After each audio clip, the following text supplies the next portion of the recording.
Started. We're good? All right. Okay, welcome to the June 12th, 2025 special meeting of the Chino Valley Fire District Board of Directors. The time is 4:30. I will now call the meeting to order and take roll. Director Tom Howie. Present. Director Harvey Luth. Here. Director Andrew Romaine. Present. Vice President Mike Krieger. Here. And myself present. Board members, please make sure to when you comment in your microphones, and please make sure they're turned on and talk directly into there. Next on the agenda is our closed session. The Board of Directors will meet in closed session to discuss the following items: conference with legal counsel, anticipated litigation, significant exposure to litigation pursuant to Government Code Section 54956.9D2, one potential case by Mike Tabor, facts and circumstances known to a potential plaintiff pursuant to Government Code Section 54956.9E2, email attached to agenda. Item number 2, threat to public services or facilities pursuant to Government Code Section 54957A, consultation with District Legal Counsel. And do we have any public comments on the closed session items? None? Okay, I will now adjourn to closed session. Thank you very much.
Welcome to the June 12th, 2025 special meeting of the Chino Valley Fire District Board of Directors. The time is 6 p.m.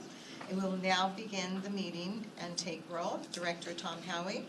Here. Director Harvey Luth. Here. Director Andrew Romaine. Present. Vice President Mike Krieger. Here. And myself present. Legal counsel, would you please report on our closed session, please? Thank you, Board President. For the two items read into the record earlier this evening, there's no reportable action on either item. Okay, thank you so much. So we are going to do the flag salute next, and I'm also going to ask if you please remain standing after, so our Fire District Chaplain, Henry Aguilar, can do our invocation for us. And Director Luth, would you please lead us in the... Thank you. Ready, begin. I pledge allegiance to the flag of the United States of America and to the republic for which it stands, one nation, under God, indivisible, with liberty and justice for all.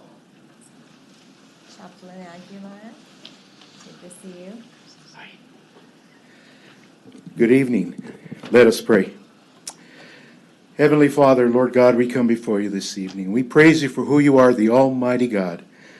And Lord, we ask for your presence and your blessings to be upon this special board meeting. Lord, may you bless our board of directors, our fire chief, our command staff, and fire administration, Lord. And for those family members here, Lord, may you bless them as well, Father, as we acknowledge the years of service, Lord, and the new employees, Father. We thank you, Lord, that you're blessing us each and every day with new employees and those that are serving here, Lord. And we just thank you, Father, for what you will be doing and what you've already done. So, Lord, we love you, we praise you, and it is in Jesus' name we pray. Amen. Amen. Thank you.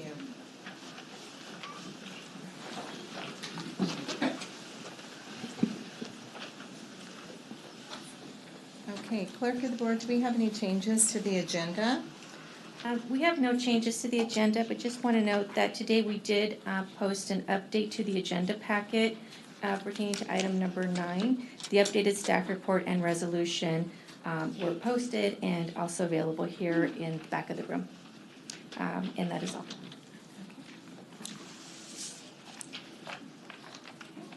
The first item on the agenda tonight is presentations and announcements.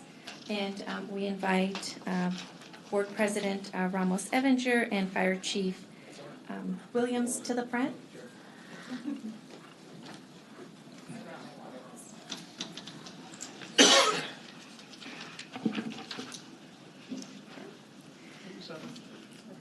The first item is Service Award for 25 years of service, and we invite up Deputy Chief Jeremy Alt.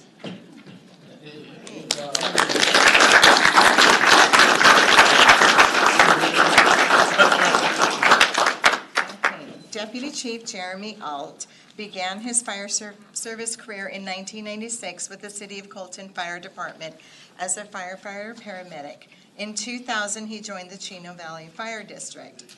Through his tenure with the district, Deputy Chief Alt has advanced through various ranks, holding positions such as firefighter paramedic, engineer, captain, EMS training captain, shift battalion chief, administrative battalion chief, and now deputy chief. In his role as deputy chief, he has served as the fire marshal, overseeing EMS and training managed support services, and is currently serving as a deputy chief of emergency services. In addition to his command roles, he has served as a member of the Urban Search and Rescue Team, a swiftwater rescue technician, and held coordinator roles for apparatus maintenance, Homeland Security, USAR, the Explorer Program, and the district's Wildland Solar and CCS programs. He has also led numerous recruitment and promotional processes. Chief Alt holds a bachelor degree in organizational leadership and an associate degree in emergency medical services, fire technology, and liberal studies. Outside of the office, Jeremy enjoys spending time with his wife, Darlene, their 2 children, Cassandra and Lucas. Thank you, Jeremy, for your 25 years of service to the fire district.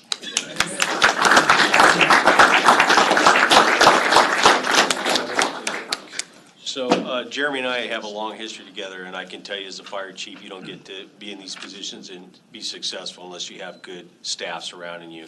It's very, very refreshing. Jeremy has a wealth of knowledge.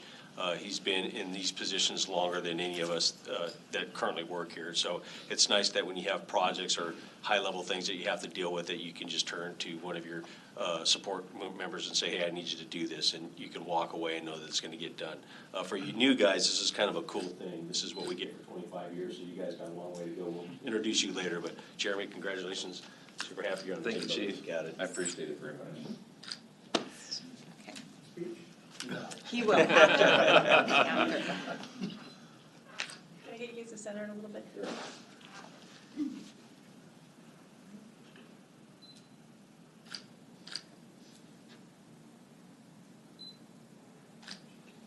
Okay. All right, you're going to say a few words, right? Well, you guys know I don't normally like to talk. I think everybody's going to hear enough from me later, but I do want to say this simply. Being a part of this organization has been the blessing of my life. I couldn't be more proud to serve alongside such a wonderful group of people in how we serve those that serve, all the people out here in uniform, whether they work in this building or one of the stations. It's absolutely been the joy of my life with the support of my family, and it's an incredible opportunity to serve this community, so thank you. Thank you.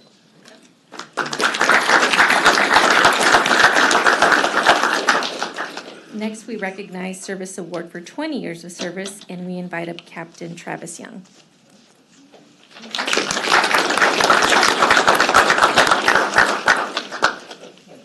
Captain Travis Young began his fire service career in 2003 as a reserve firefighter with the Chino Valley Fire District. In 2005, he was hired as a firefighter paramedic, promoted to engineer in 2017, and advanced to the rank of captain in 2021. He currently serves as Station 61 B Shift. Throughout his career, Travis has demonstrated a strong commitment to training, wellness, and firefighter support. He has served as a mentor for the Firefighter Cancer Support Network, a hazardous materials team member, a CPR instructor, a member of the training committee, and peer fitness instructor, each role reflecting his dedication to the growth and well-being of others. Travis also holds a bachelor's degree in business administration. Outside of the station, Travis enjoys spending time with his wife, Debbie, their two daughters, Olivia and Addison. Much of their family time is spent at sporting events where Travis and his wife proudly support their daughters in their activities. Thank you, Travis, for your 20 years of service to the Chino Valley Fire District, and congratulations. You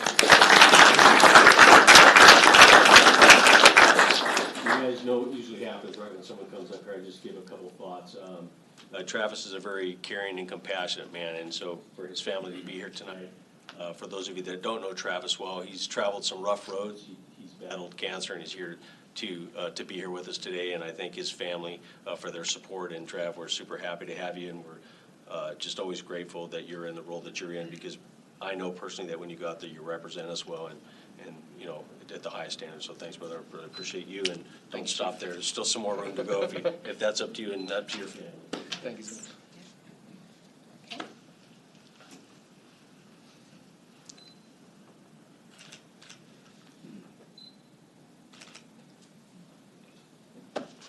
There's some seats up here in the front. Thank you, Chiefs. Thank you, Board. Thank you, Evan. Appreciate everything. Thank you. I don't know if I need to say something, but I don't know how I Yes, follow please up. do. Yeah, go ahead and say I don't something. know how I follow after Chief Hall, but great job. Well, my wife and Addie, thank you for being here. Love you guys. You guys are my biggest support. And Olivia, who's not here, she's at practice, so those two. Thank you, everybody that I work with. I love working with you guys. And the new guys coming on, can't wait to work with you. This is a great job, exciting. Can't wait to train and see you guys in action and work hard, because these guys are looking at you guys, going to help you along the way, and anything you guys need, we're going to be there for you guys. So work hard, and can't wait to see you on the floor. Thank you.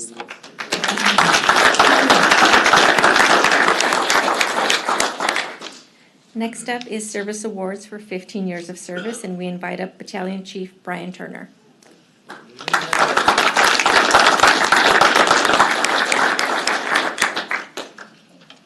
Battalion Chief Brian Turner began his career in fire service in 2000 with the San Bernardino City Fire Department. In 2010, he was hired as a firefighter paramedic with the Chino Valley Fire District, promoted to engineer in 2014, captain in 2017, and EMS training captain in 2019, until he was promoted to the rank of battalion chief in 2021, and he is currently assigned to Battalion 1 B Shift. In 1997, Brian earned his Associate of Science degree in Fire Science and completed his bachelor's degree in Organizational Leadership in 2023. He currently is pursuing his master's in Business Administration, furthering his commitment to leadership and professional growth. Throughout his career, Brian has contributed to several critical programs in operational areas within the district. From 2010 to 2022, he managed the district's communication system, including the radio programming and training. He also serves as a member of the hazardous materials team as a shift fire investigator. Brian currently oversees the district's radio communication, hazardous material program, and shift fire investigator program, homeland security, active shooter, cadre, honor guard, and pipes and drums teams. That's quite a lot. And he goes to school. So outside the station, Brian enjoys spending time with his wife, Michelle, and their two children, Jordan and John. His personal interests mostly include woodworking. Thank you, Brian, for your 15 years of service to the Fire District, and congratulations.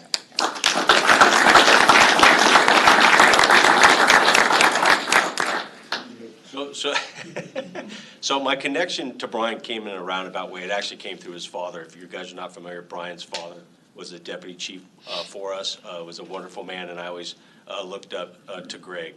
And so I think when I first got here, I believe, if I recall right, his dad was trying to get Brian to come here from San Bernardino City, and he kind of resisted for at least a couple go-arounds, I think. Otherwise, the roles here might be reversed. I may be working for him.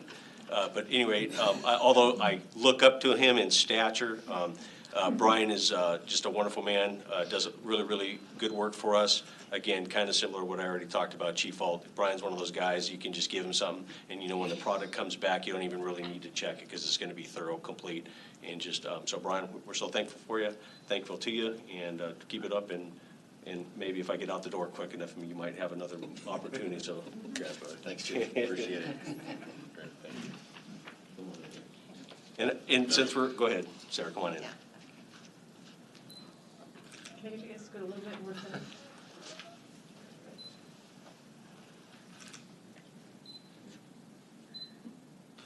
And we didn't plan this, but since we already started this theme, Brian, you want to say a couple things? We're just going to run it. Well, yeah, might as well. Nothing prepared, but all I can say is that, you know, Chief Williams kind of mentioned my story and how I ended up here. I wasn't actively looking to leave my previous department, but I had an opportunity to come work with a great man, and I put a lot of faith out there and took a risk and came over to Chino Valley. There hasn't been one day since I've been here, though, that I haven't felt like family and know that it was the right decision to make. So with that, I'm very grateful. My family's very grateful. And yeah, things didn't turn out the way that I thought they were moving over here, but it's a good story nonetheless. So I really appreciate everybody and everything that has happened to me thus far. So thank you very much. Yeah, brother. Yeah. Thank you very much.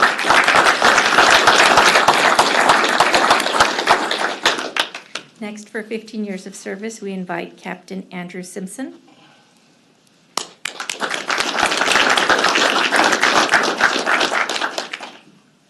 Captain Andrew Simpson began his fire service career with the Rancho Fire Department before joining the Chino Valley Fire District in 2010.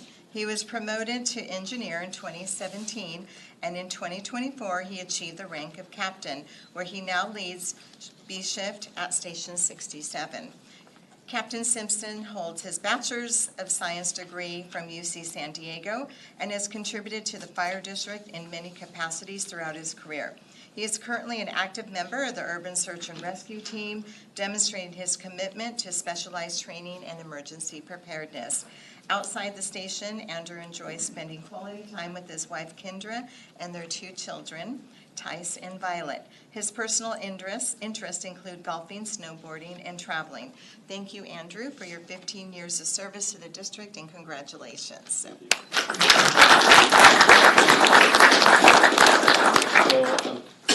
That when Andrew first got here, I was his first senior firefighter, so he was worked on the same crew as I did, and I was senior to him, and I had, I don't know, 15 years on the job at that time. I came from another department.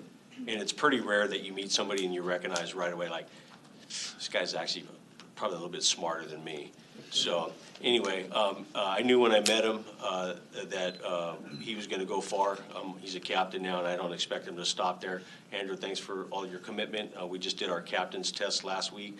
And as a chief, it's really nice when you have people that engage outside of their normal duties. And so those captains that were evaluated last week were evaluated in one part on their ability to work through large-scale incidents.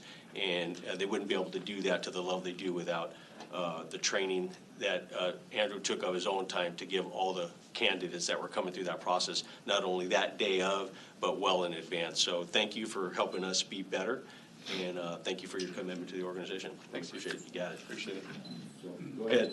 Get a few words. Well, thank you all. It's been 15 years. It went by fast. I still remember my first day on the engine with you at Station 1, old Station 1. Yep. I look forward to another good 15 years here. It's been an honor and a privilege.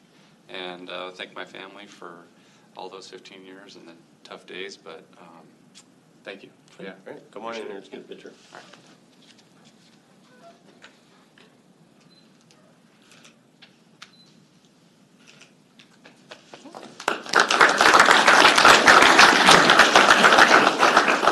Next, for 15 years of service, we invite Captain Bobby Pope.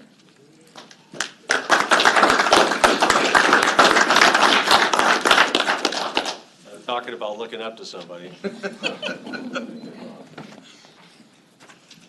Captain Bobby Pope began his career with the Chino Valley Fire District in 2010.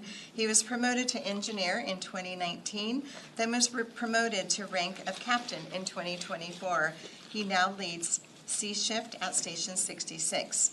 Bobby's fire service journey began as a fire explorer for San Bernardino County Fire from ages 15 to 18, followed by serving a paid call firefighter from 18 to 20.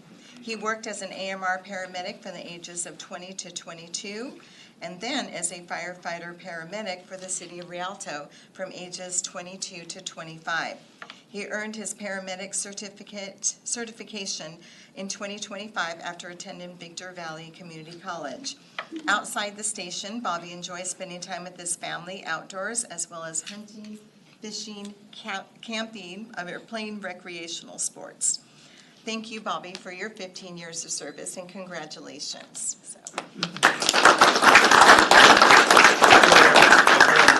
Tonight's a nice night for me. Sometimes I'll get go through these ceremonies and I won't have as much to say because I don't have a lot of personal contact because I didn't work with these individuals at the engine company level, so in a fire station. So again, another first for me. I just got promoted to fire captain, which what Bobby is today, and my first crew was Bobby and a couple other guys, but it was Bobby. And I can tell you that I learned as much from Bobby as hopefully as he learned from me. But what a great guy to be around, always supportive. Just make sure he gets fed, because if we got off the time frame of the eating, you know the Snickers commercial? Yeah, so just make sure a guy like this gets fed. But anyway, Bob, congrats, we're really happy for you. And if you want to say a few words? Yeah, again, not prepared to come up here and speak, and I don't want to sound just like the people that spoke before me, but a lot of people to thank in the room, a lot of mentors along the way. Very happy to be here. As you heard from the bio there, I've moved around quite a bit, and ultimately ended up here at Chino. Haven't regretted a day of it, so you guys will enjoy a great career here. You're at a great organization. Welcome. So that's it. Thank you. Appreciate it.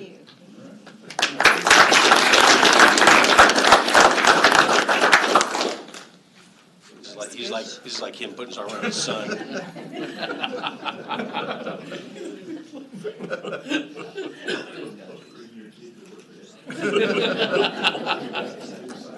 That's the lesson. If you can't make fun of yourself, you're in the wrong profession. I'm not wrestling, so I learned that lesson. Yeah, a few have. Next, for 15 years of service, we invite Captain Dan Fry.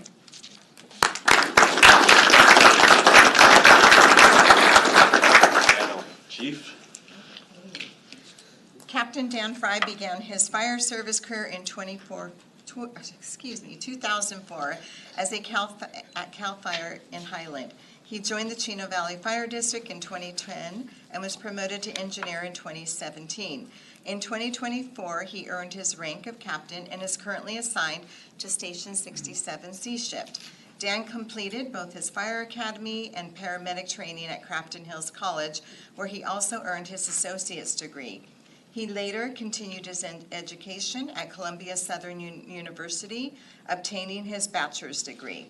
Outside of work, Dan enjoys spending time with his family, taking on construction projects, and going camping. His wife, Haley, he and his wife, Haley, spent the first 15 years of their marriage traveling around the world. Now their days are centered around Costco runs, trips to the park, and time with their two children, Malin and Annika. Thank you, Dan, for your 15 years of service to the Fire District, and congratulations. So I'm sure Dan is like, dude, he's not going to say it again, and I'm going to say it again. So after almost nearly 30 years in the business for me, I started in this field in 1992. I've worked at about 5 different organizations, and I can truly say that my best 2 years in my whole career, as far as having a fun time, it's always a good time, but I enjoyed working with Dan more than I have anybody in any department that I've worked at, and any position when we were partners as medics. Dan's a really enjoyable guy to be around. He's super articulate, super smart, sharp, and again, I know I say that and it's probably embarrassing to him, but that's just the truth of it. So Dan, I appreciate you. We always had a great time. Thank you, sir. And that's all I got. Here's your, say a few words? Yeah. Absolutely. Chief, you're always so kind. Greatly appreciated. Bobby, don't feel bad after you, odd time too. I had Chick-fil-A in the parking lot before I came in. It's been a real honor working at this department and serving the citizens of Chino and Chino Hills. Like my counterparts, we all made the leap to jump ship and come here, and I've never regretted it. So greatly appreciated. Thank you for the recognition for years of service. Thank you. Thank you. All right. Good picture. Thank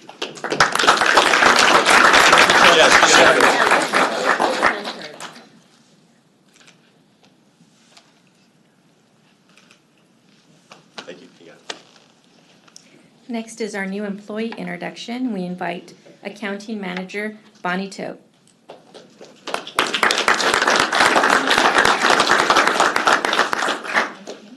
Please join me in welcoming Accounting Manager Bonnie Tote to the Chino Valley Fire District.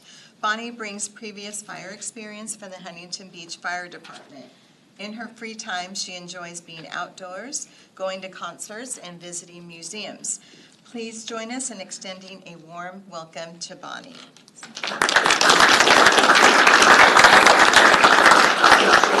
It's really, really refreshing, and I'm glad we have some of our local electeds in here from our partner organizations. We're so fortunate in this organization that we draw talent like Bonnie. So I met when Bonnie got here about 2 weeks now. So I came in, I sat down, and I talked with her, and as we were talking, she starts naming, like I thought I worked at a lot of fire departments. In finance, you've worked at what, 3 or 4? So to be able to bring that kind of experience over to us, not only having experience in finance, but experience in finance at a fire district or a fire department is a wealth of knowledge. And so we're so thankful that you chose us, and we're so thankful that you're here for us. And you're really going to help us shore up our finance department going forward for the next 30 years. So I'm super happy to have you. Thank you, Jim. Yep.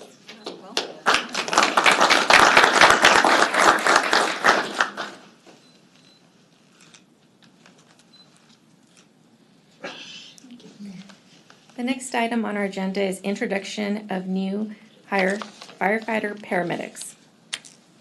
Okay, tonight we are pleased to welcome and introduce to the community our new firefighter paramedics. When I call your name, please come forward.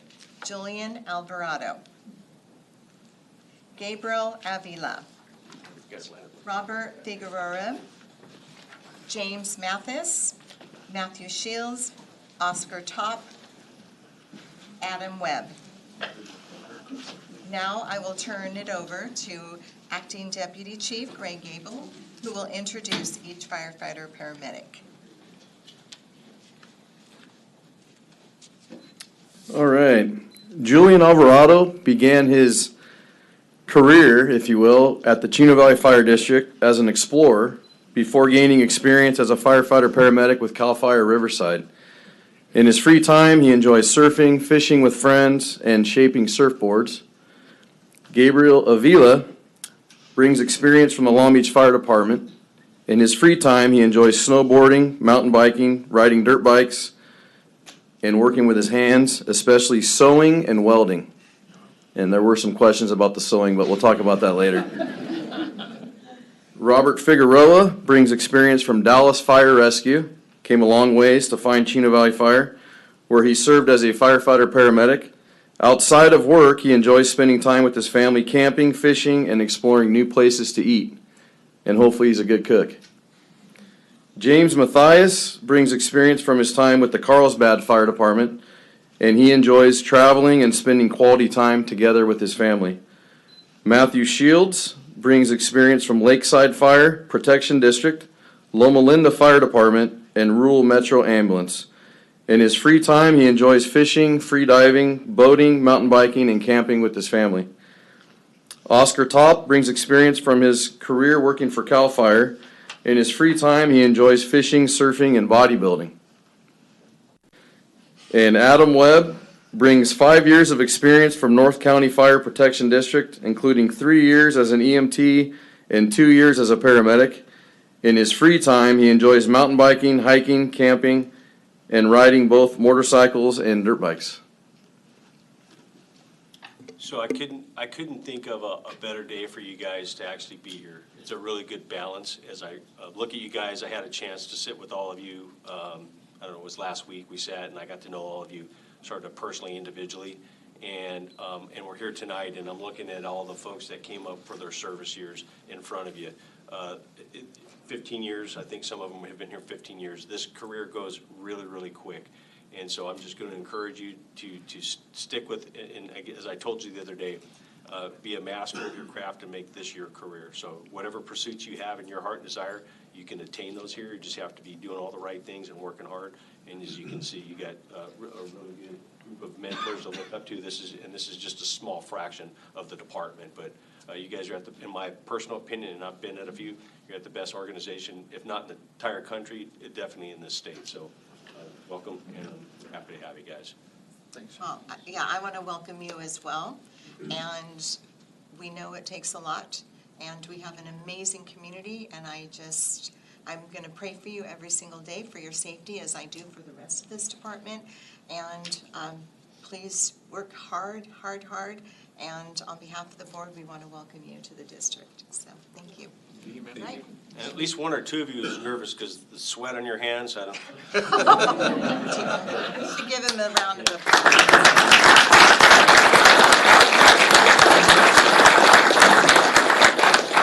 Come on in here, get a picture. Greg, get in here.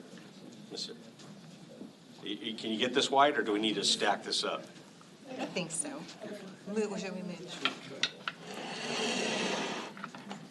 Wasn't sure if the kava pushed us out or. Yeah.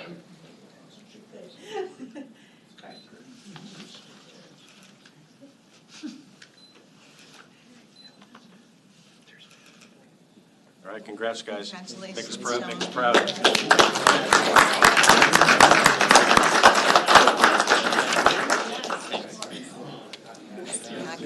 Congratulations. Now everybody's happy.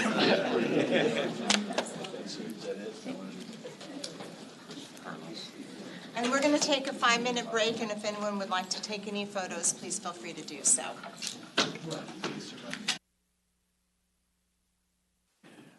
I started when I was like 10. I was kidding. Okay, all right.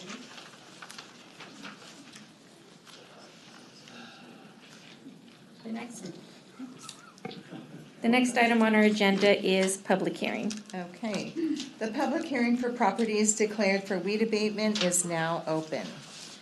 The first public hearing item is properties declared for weed abatement. The purpose is for the public to comment on the declaring and noticing of property owners for weed abatement, and the report is by Fire Marshal Danielle O'Toole. Good evening, President Ramos-Evanger and members of the board. At our April board meeting, Resolution 2025-02 was adopted, allowing any properties within the district to be noticed regarding weed abatement.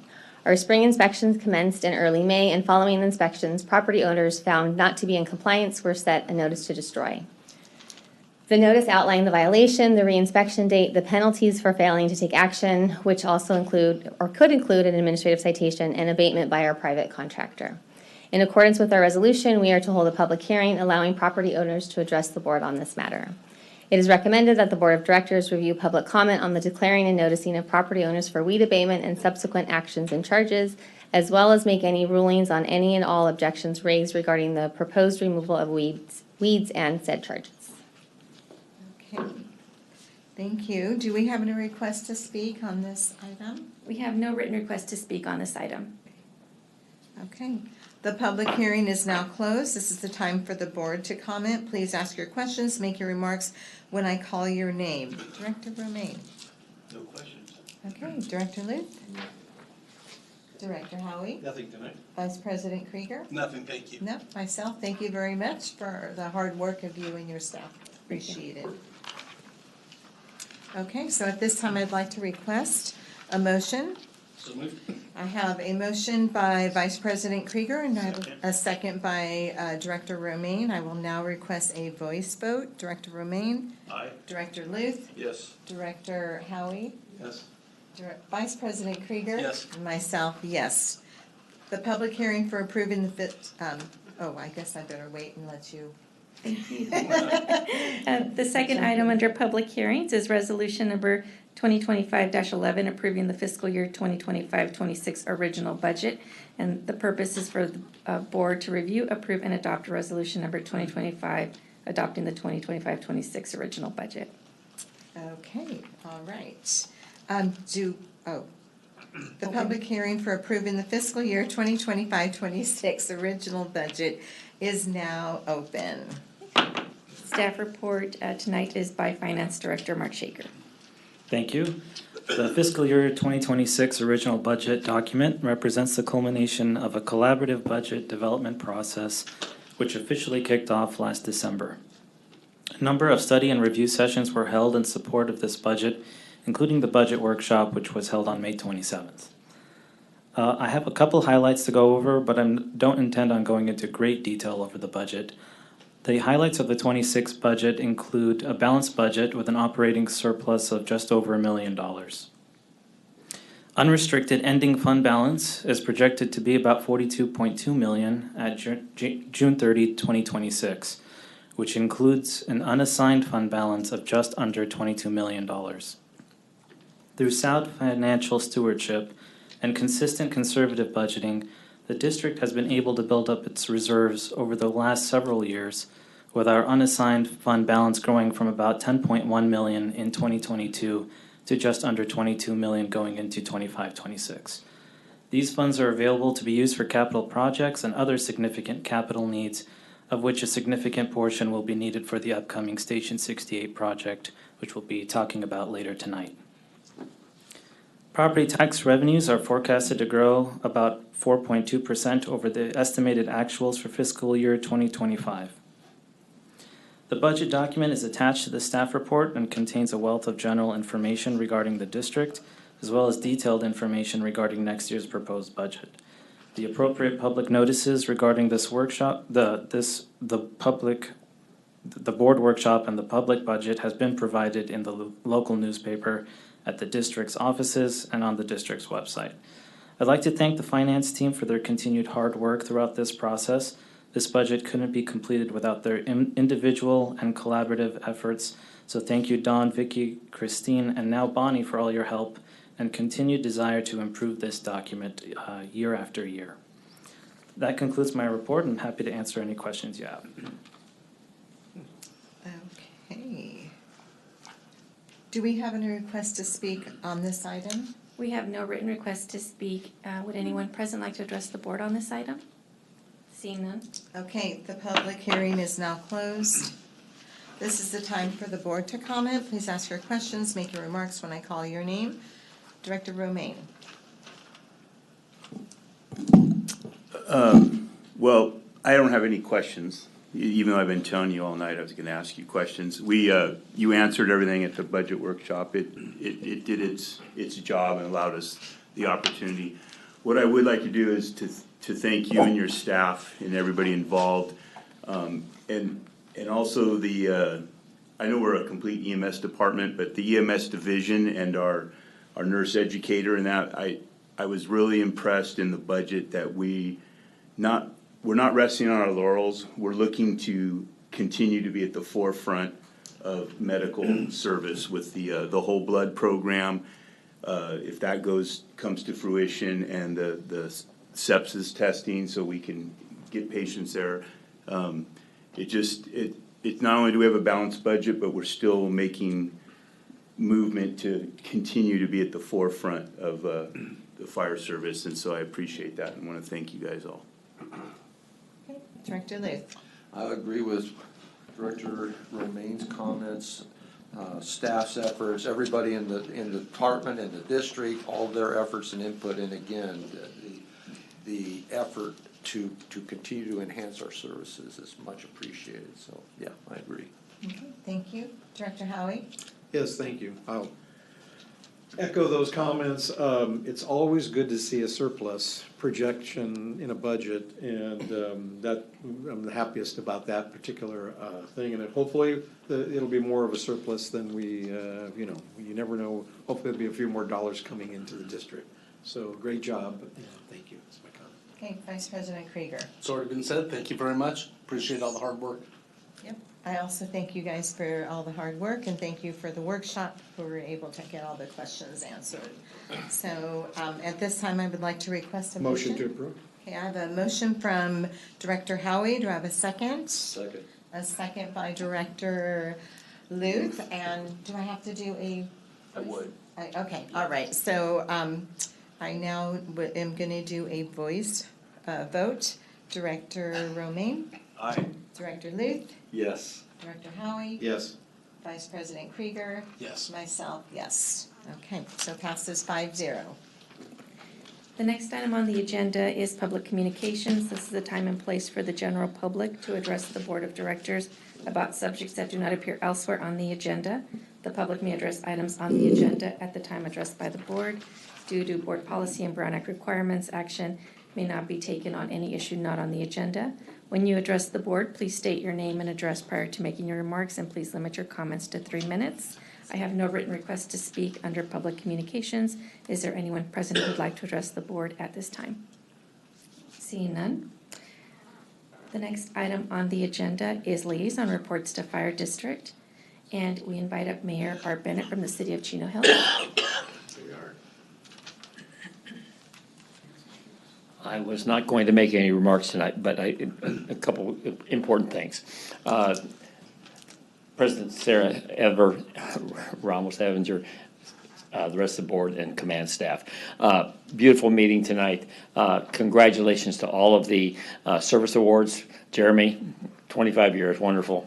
Don't think you have to work another 25. I hope not for you. So, but just congratulations to all of them. I actually was able to shake the hands of each one of the new firefighter paramedics, and we will be introduced to us again at our next council meeting. But congratulations on a budget approval. We just had to go through the same thing, and for those of you who were at the meeting, you had to sit through a whole lot more than we did just now. So, but congratulations for that. And I look forward to the discussion on the fire station, which is coming up. And just thank you for all that you do. And you understated it, Chief. This is the best fire department in the entire United States. I will say that. All right, but I'm prejudiced. So, all right. Thank you very much, and great meeting tonight so far. Thank you. President Mark Bozek from the Chino Valley Fire Foundation. Chair Charlie Blank from Fire Safe Council. Okay.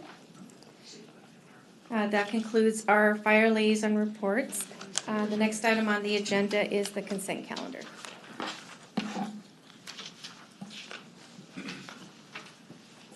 Okay, do we have any public comments on the consent? We have no written request to speak on the consent calendar. Okay, all right. If any board member wishes to pull an item from the consent calendar for discussion, please state the item number you wish to pull. Anybody? No? Sorry, I was gonna say I move to pass items number 1 through 7. Thank you. I have a motion from Vice President Krieger and a second from Director Romaine. And for this one, I can do all in favor? Aye.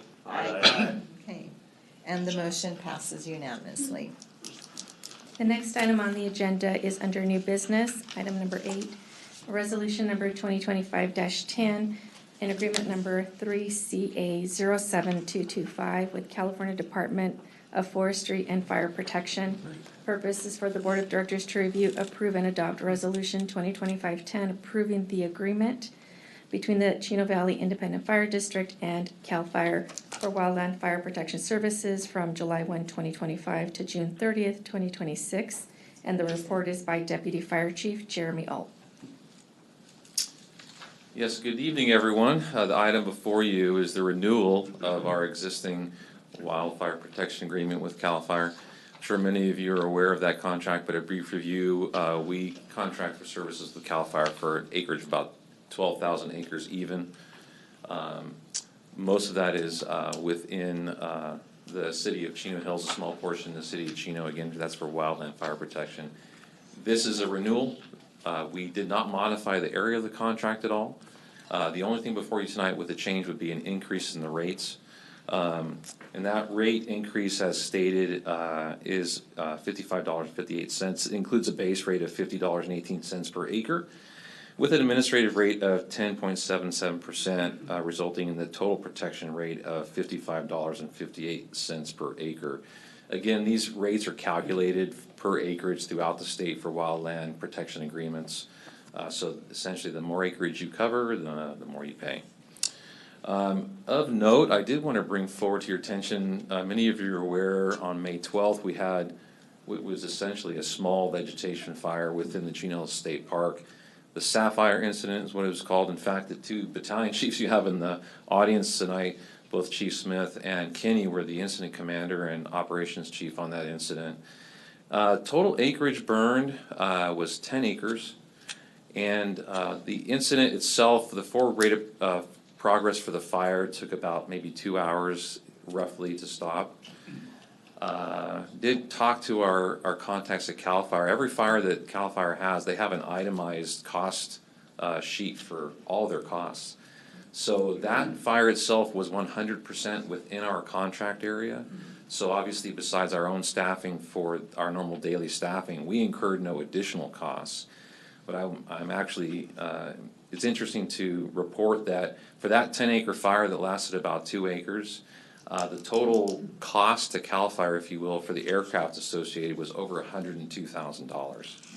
So we had 2 rotor ring, 4 fixed wing tankers, and 1 aerial attack platform, which is basically in charge of that air show, we call it. So it's just an illustration of, if you will, the bang for the buck that we get out of this contract. That obviously the largest previous fire we had was the Blue Ridge incident. I believe that was roughly 13,000 acre fire. You can do the math that we're definitely on progress to continue to get maximum added value to the community with this contract. With that, I'm actually happy to read the recommendation. It is recommended that the Board of Directors review, approve, and adopt Resolution number 2025-10, approving agreement number 3CA07225 between the Chino Valley Independent Fire District, or the district, and the California Department of Forestry and Fire Protection, CAL FIRE, for Wildland Fire Protection Service from July 1, 2025 to June 30, 2026. Authorize the board president to sign and execute the agreement on behalf of the district, and authorize the fire chief to sign the letter of intent for continuation of services. This concludes my report. I'm happy to answer any questions you All have. right, thank you very much for that report. Do we have any requests to speak on this agenda item? We have no written requests to speak on this item.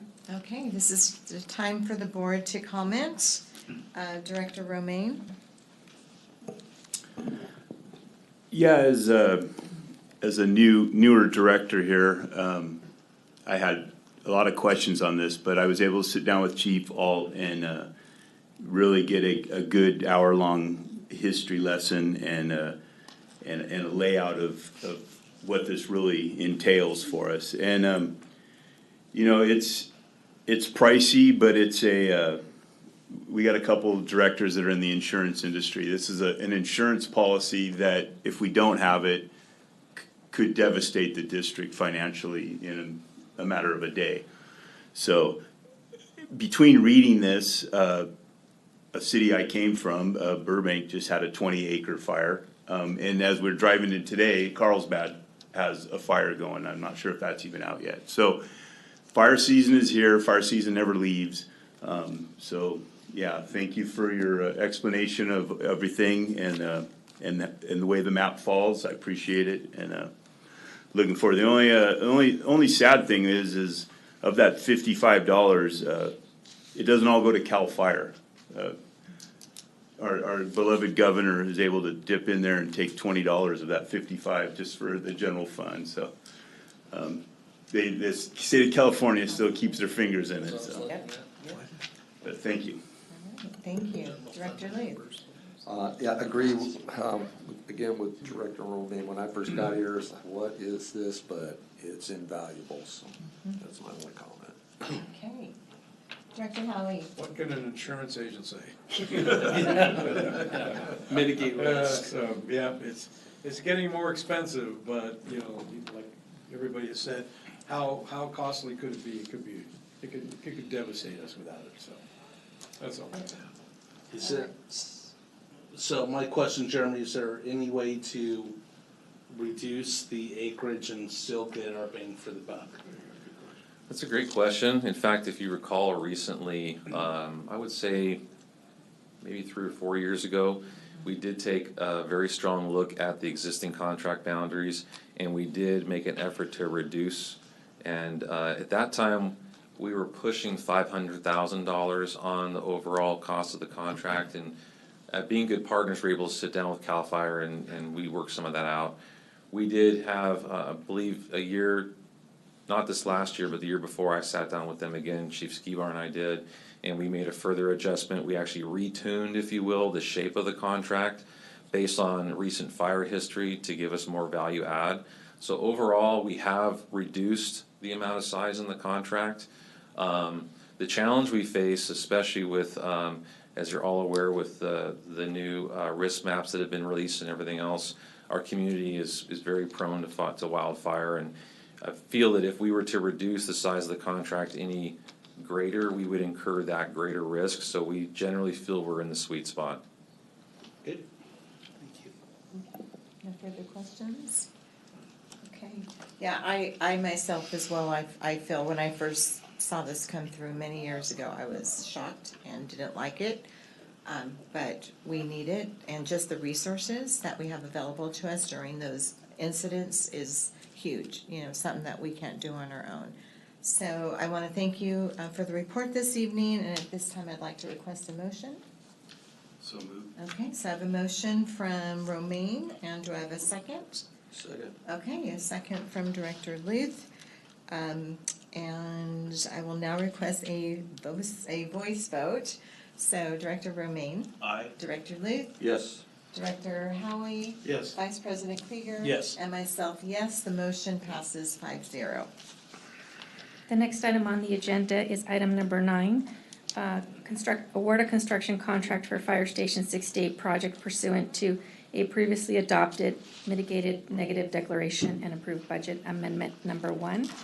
The purpose is for the Board of Directors to review, discuss, and adopt Resolution 2025-12, approving the award of bid number 2025-04, construction contract for Fire Station 68 project to Horizons Construction Company International Horizons, including the base bid and alternate number 1, and to adopt approving budget amendment number 1 for the related contract.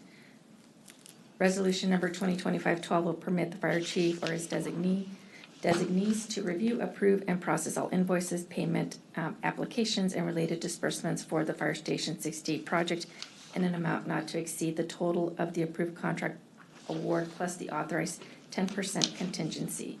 The report tonight is by Deputy Fire Chief Jeremy Alt. Thank you once again, and that is quite the mouthful for the the purpose and intent, but as stated, a long time coming, we're here tonight to discuss awarding a contract for construction for Fire Station 68. As you're aware, the Fire Station 68 project encompasses the general construction of the station and all related on-site and off-site improvements for the district. We utilize a two-step pre-qualification and bid process to identify the lowest responsive and responsible bidder. Just a brief update on what that process looked like. In 2024, the district completed a process to pre-qualify 9 contractors through an RFQ process. In April 2025, we completed the design and review phase of the project itself and building and safety with the city, and we issued contract documents and specifications. On April 24th, 2025, we issued these documents to the pre-qualified bidders via Planet Bids through a formal bid process. The notice of bid was published in a local newspaper on May 3rd and May 10th, 2025. So briefly, what were those contract documents and specifications? Those documents and specs include a base bid and 3 alternate bid items for the project. According to these documents, the district shall award the contract to the project to the lowest responsible bidder based on the base bid alone. The district can choose to include any, all, or none of the alternate bids in the work. If you remember, the entire scope of the project included all of it for the CEQA, and then what we, at the board's direction and much discussion in the past, because of the uncertainty of costs, we brought back a process that allowed us to bid on the base station itself and then add, but only add up to the total approved project.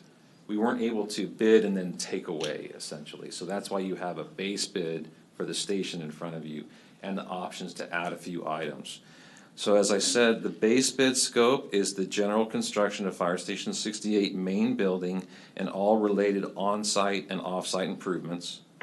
Alternate number 1 includes the for the Essential Resource Facility, which is a pre-engineered metal building. Alternate 2, construction of carport structures, including all associated infrastructure and related site work. And then the final alternate number 3 was installation of solar or PV panels, inclusive of all associated infrastructure required for a complete functional and operating system. On May 29th, 2025, we received 5 bids at the bid opening. So of the 9, we had 5 engage in the bidding process. Following a comprehensive bid analysis conducted by our team, which included Transtech engineers and PB architects, Horizon Construction Company International Incorporated has been identified as the lowest responsible bidder with a total base bid price of $18,105,900. I do want to take a brief moment just to introduce to the board and the audience. With us this evening from Transtech Engineers, we have one of the principals, Okan Demirci, and also likely going to be our construction manager in the field, Ryan Bressler, here with us this evening, and we can't thank them enough for the support that they've provided to the value add to the district to this process. After careful review of the bids and the immediate and long-term needs of the district, balanced with long-term fiscal responsibility, staff recommended awarding both the base bid and alternate number 1, the Essential Resource Facility, to Horizons for a total contract award of $19,952,130. The construction phase is anticipated to start in late summer 2025. That's late August, or late July or August, depending on how we process all the documents we are required. With a completion timeline of 420 calendar days from the commencement date stated in the notice to proceed. Horizon's commitment to this timeline, as well as oversight from our construction management team at Transtech and PBK Architects, ensures that the project will be completed efficiently and on schedule with minimal change orders. The total contract award of $19,952,130, which includes the base bid and alternate number 1, will be incorporated into the fiscal year 2025-26 budget. The funding sources include restricted, committed, and unrestricted fund balances, as well as an expected contribution from the City of Chino Hills. I'd like to invite Finance Director Shaker to expand on this. Thank you. I know when I started here, this station project was just gearing up, and the first question I thought, even before starting, was how in the world are we going to pay for this? So I talked a little bit at the budget workshop. It was still a little too soon to discuss the numbers at that meeting, but I did go into a little bit of detail on fund balance, specifically highlighting unrestricted fund balance and unassigned fund balance and how much it's grown over the years, with the specific reason of doing so because of today.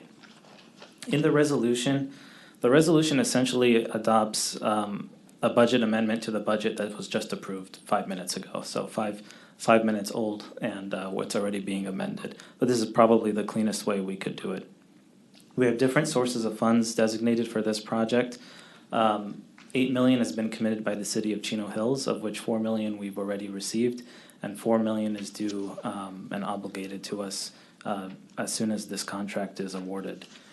The district in 2022 also internally committed $1.16 million, $1,160,000 of COVID relief funding. And if you look at our restricted fund balances, the unspent portion of the $4 million we've received plus $6,250,000 received from the state of California, that is about $9.4 million in restricted funds available. In addition to that is the 1.16 in committed fund balance, and all the remainder would have to come from unrestricted fund balance. The 25-26 budget projects that unassigned fund balance at the end of the fiscal year would be about $22 million. So the difference between the $4 million we're about to receive and the total project cost means that there's about 5.4 million that's going to come out of unassigned, not including the 10% contingency. I just want to make it clear that when we're talking about these numbers and this resolution, this is specific to awarding the contract and constructing the building. Previously, we had awarded and spent money on the architectural work. We have the project manager. Those are separate from this. So when I'm talking about how much it's going to come out of fund balance just for this project, it's just for the construction. Which may sound like a lot, but going from 22 million, decreasing it by 5.4 million, so ending at about 16.4, is not the worst case scenario. We were just at about 11 million or 10.1 million back in 21-22, so we would still be higher than those times. It's important to note that we built this budget with a surplus in mind. We need to continue to do that in the next coming budgets to try and replenish these reserves back to the levels that we're at today if possible. But as far as it's concerned today, the 22 million would drop to 16.4 million once it's all said and done. If the 10% contingency were spent all the way up to the 10%, that's an additional 2 million, which would mean about 14.4 million left in unassigned. With that, I'll give it back to Jeremy. All right, thank you. Continuing, the project was analyzed in a mitigated negative declaration or an MND adopted on November 8th, 2023. The MND, essentially our CEQA, concluded that the project would not result in significant environmental impacts with the incorporation of mitigation measures. No further environmental review is required. And as part of this process, essentially we began with the CEQA analysis and the MND, which examined the scope of the project, and through this staff report, we're essentially saying that we are building the project that we had approved. The contract includes a 10% contingency to address any change orders or unforeseen construction issues. This flexibility allows for adjustments and ensures that the project can adapt to any unexpected challenges. And this is the area that we really expect to get the value add from our relationship with Transtech Engineers as our construction and project managers, really controlling and oversight for those any change orders that may occur during this process. The resolution authorizes the fire chief to review, approve, and process all invoices. Excuse me, back up one. Contract. Excuse me. The 10% contingency to address any change orders. Pardon me. The resolution authorizes the fire chief to review, approve, and process all invoices, payment applications, and related disbursements for the project. This oversight ensures the project will be managed effectively and transparently. By awarding the contract to Horizons, the board can ensure a cost-effective, comprehensive, and timely construction of Fire Station 68 with a strong emphasis on fiscal responsibility, environmental compliance, and effective project management. And lastly, I just want to actually thank those that have been involved in the project thus far. Obviously, support of the board and the fire chief and staff. It's been my honor to deliver this to the board this evening. However, most of the work on this project was done by those who came before me on this, including both Chiefs Gable and Skibar, who began the phase and then handed that off to Chiefs Smith and Kripe, who worked with the design phase to really build the beautiful station that we're going to result in. So it's been my honor to take over from them and bring this forward to the board. And obviously our thanks go out to them and the entire internal design team from Chino Valley Fire. With that, I'd like to read the recommendation. It is recommended that the Board of Directors approve Resolution 2025-12, authorizing the award of bid number 2025-04, construction contract for Fire Station 68 project to Horizons in an amount not to exceed $19,952,130. That's the base bid plus alternate number 1, and authorizing the related budget amendment to account for the bid award in the 2025-2026 budget. It is recommended that the Board of Directors authorize a construction contingency of up to 10% of the bid award in the event of contract modifications requested by the district, and provide authority to the fire chief or his designees to review, approve, and process all invoices, payment applications, and related disbursements for the Fire Station 68 project, in an amount not to exceed the total of the approved contract award plus the authorized 10% contingency. This concludes my report, and I'm happy to answer any questions for the board. Okay, thank you very much for that report. Do we have any requests to speak on this agenda item? We have no written request to We speak. actually do. Oh. Will you come Yes. to the podium, I'm please? sorry, I did not give you a Oh, written. That's yes, okay. yes, thank you. As the mayor of Chino Hills, I cannot tell you what a historic day this is. Any of us that have been around for a long time have been waiting for this day to finally get this approved. Obviously, we have some skin in the game. I am sure this is probably one $4 million check, the additional $4 million that we'll be very happy to write for the fire station. But thank you very much for all of the hard work and dedicated work you have. Thank you for the bidder, the successful bidder, for presenting a contract that you can work with and that we believe is going to get the station that we really need in that location, and that we'll be very, very proud to have as a part of the City of Chino Hills defense. And Station 68 is in a great location. It will supplement existing response times and everything else. So it's a great, great thing. I would mention, I think it's probably a good idea when you put this out to the press that you recall, if I remember, you set aside a couple of years budget ago about $2.1 million for the extended equipment, the hook and ladder. And I know there's going to be additional costs for equipment.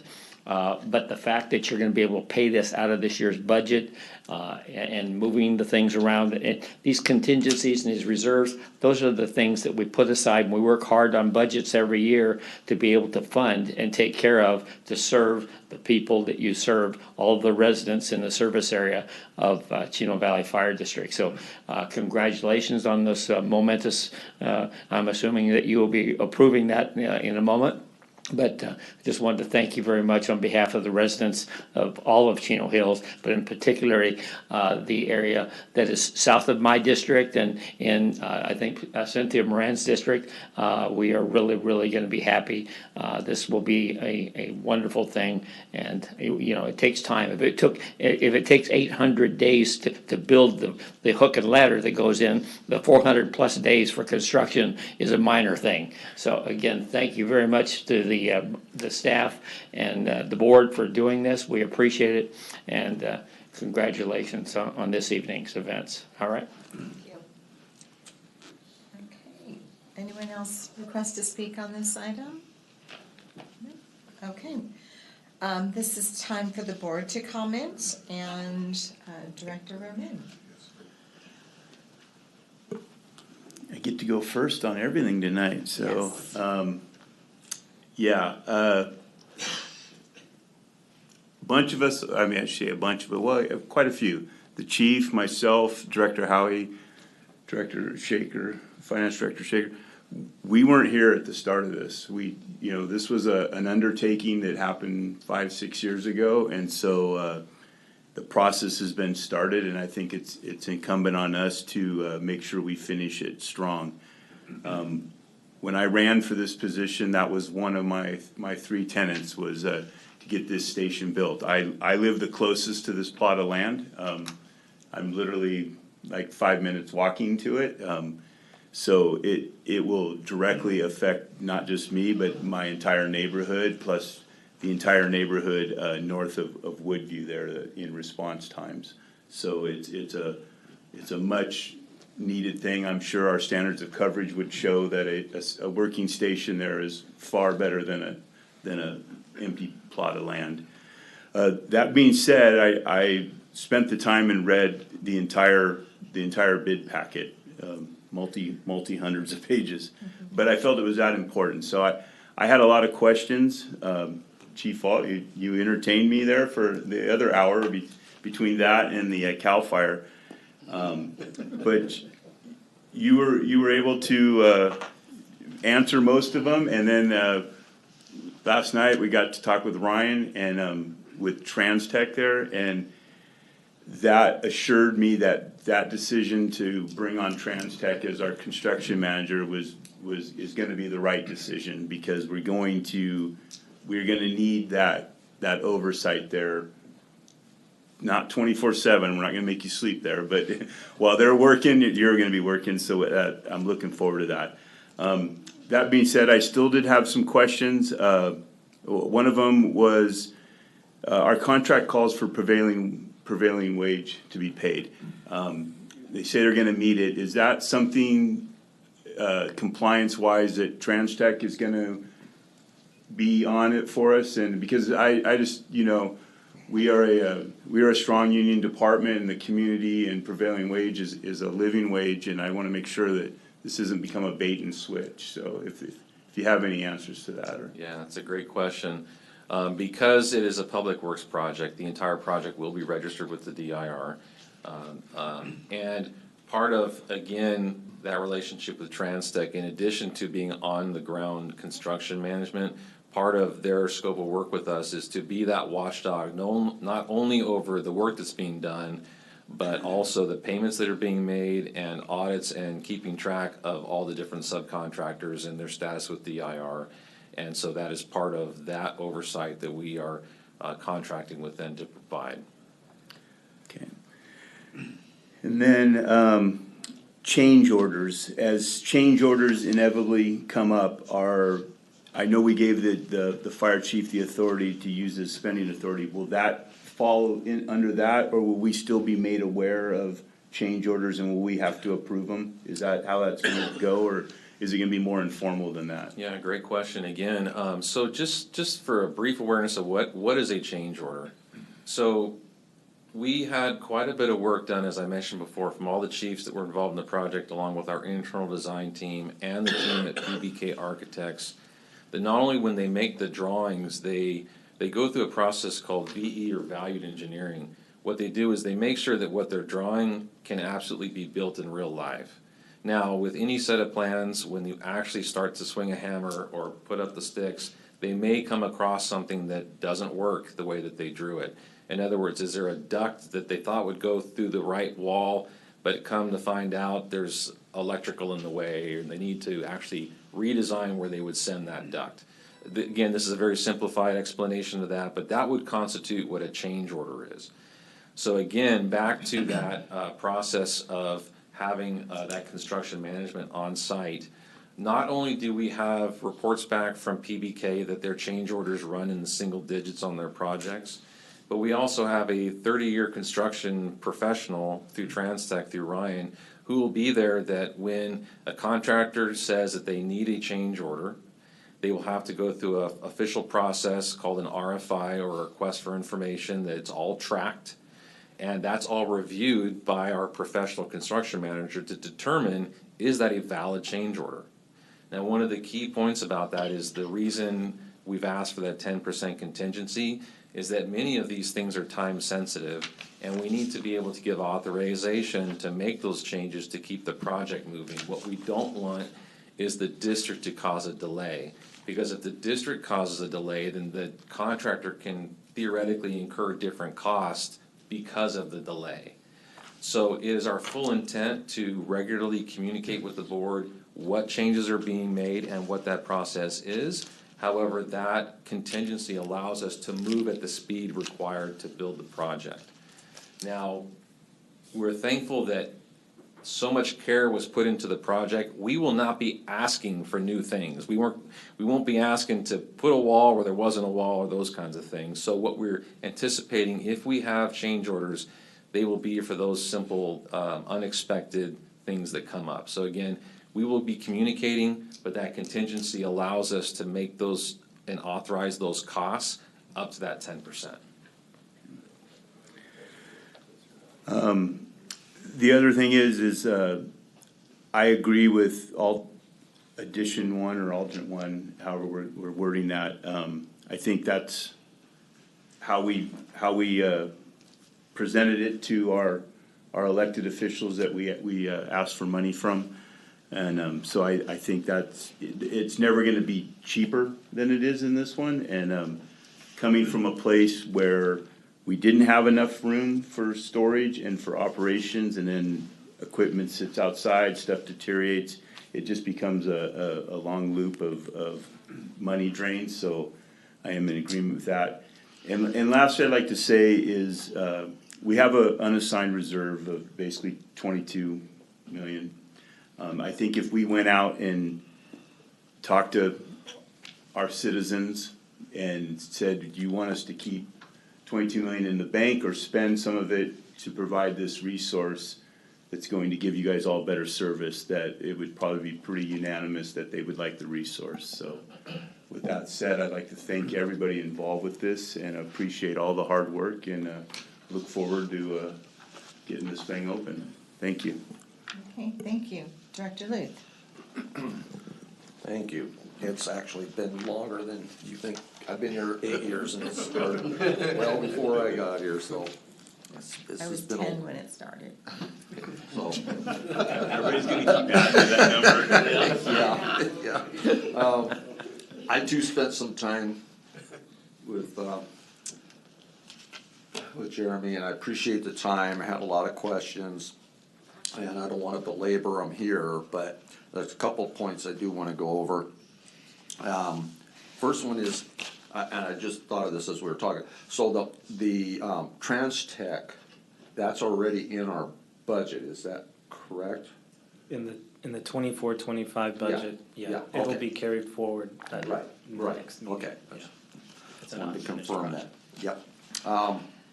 And then I'm in total support of the item to increase the chief's spending authority, keep this thing moving, have total confidence, but I do want, and we talked about this, some type of a regular report, be it monthly, be it at a board meeting, that comes back and says, here's what we've done, here's what we spent, here's what's done, something to give us a sense of how much money we spent and where we're at, so the board's aware. But I totally understand why we want to do that, and I support that, so. But I would like to see something like that coming back. Where else was I gonna go here? We did talk about, and I just wanna make sure the rest of the board's aware, so the crosswalks and the signal and all that's also included in here. If it was in there, I missed it, but we did talk about that. And there's still a separate item on the dispatch equipment, the tone system and all that. That's a separate thing that we will use the vendor from. Correct, so what Director Luce is referring to is that the actual station alerting that we have in all of our stations is a sole source vendor item. Because of working with Comm Center, WestNet is essentially that provider. The station is designed to receive that equipment, but the actual, because it's a sole source vendor, we will be going direct to them for the installation and contracting of that services sometime during this build phase. And we'll come back to the board with that. Good. And then the big thing we spent some time talking about is, this is a huge event for us, and it's a huge project. It's important to us, and I know we talk about responsive and responsible bidder, and we talked about that. But is Horizons really, are they really capable? Can they do this? And when you look at the information that was provided, didn't see a lot that they had experience, but then you explained, going back a few more years, they did. Right. We asked for essentially a 5-year window for them to report, but actually it's after we talked, I went back and looked at their pre-qualification packet because that occurred last year.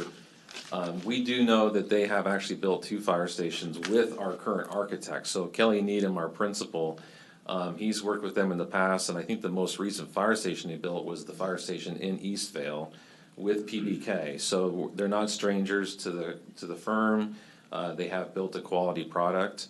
And again, like anything else in life, you're dealing with people at the end of the day, and where we have a sense of security is that we have the right people in place. And so because we have the right people in place, we feel confident that they will work with the contractor to get a great product. I agree. Last night, got to spend a little time talking with Ryan, and gave me much more comfort. Not necessarily in Trans-Tech, because we're confident in them, but that these folks, they're capable. Trans-Tech's familiar with them. They've worked with them. They know who they are. So, yeah, I will also say I agree with Director Romaine on alternate one being included, and that would be the end of my comments. Okay, Director Howie. Okay. Pull my microphone a little closer here. Well, like everybody else, I met with Jeremy also, who was able to answer a number of my questions, so thank you. Boy, this has been a long stretch, and it's amazing how much all of you know about construction and building your own station now that you didn't know a few years ago. You guys have done a phenomenal job of really digging into this and learning how to do it.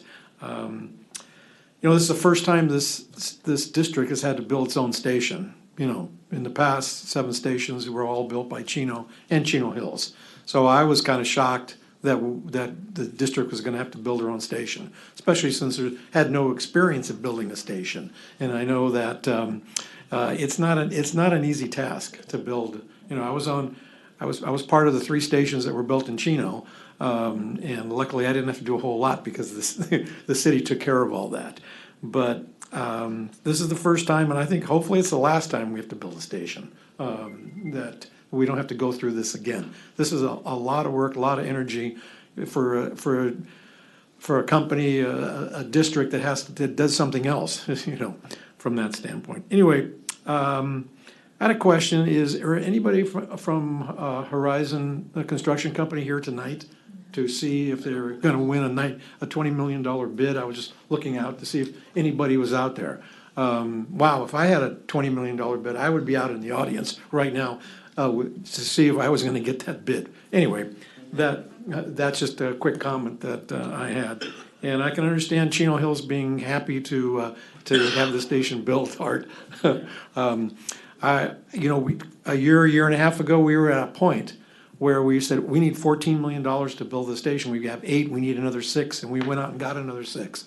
And all of a sudden, we were feeling pretty good. Hey, 15 million should be, that should be enough to build the station. And then look what happened. Now we're at $20 million to do it. So I'm not crazy about spending an extra $5.5 to $7 million with what could come up to do this. But it's probably never going to get cheaper. This is just the way things are. Construction, you don't see anything going down in price. So anyway, I just want to say you guys did a great job on this. I look forward to the station and Trans-Tech. You guys are nice and close to us, so that's good. I know you'll keep a good eye on the construction because things can come up during construction quite a bit that could change and make you incur more costs. So hopefully you'll be able to keep control of that for us. And that's all I got. Thank you. Okay, Vice President Krieger. All right, well, I'm going to add on to the years.